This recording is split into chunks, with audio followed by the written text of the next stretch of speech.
প্রত্যেকটা মানুষ অস্থির। এর মূল এবং প্রধান কারণ হলো এই কলব এবং অন্তরে যে জিনিসটাকে ঢুকানো দরকার ওটা না ঢুকাইয়া ভুলটারে ঢুকাইয়া বসে আছে, ইনস্টল করে নিছে দুনিয়াকে। দুনিয়া ছাড়া আর কিছু তার মাথায় নাই।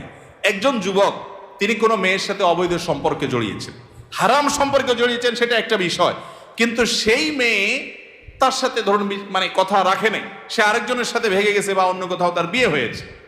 এখন সে ডিপ্রেশনে ভোগে। কেন ডিপ্রেশনে ভোগে? যে ওই পছন্দের মানুষটাকে সে পায় নাই। আলটিমেটলি এটা দুনিয়া, ঠিক না? ঠিক। আলটিমেটলি এটা কি?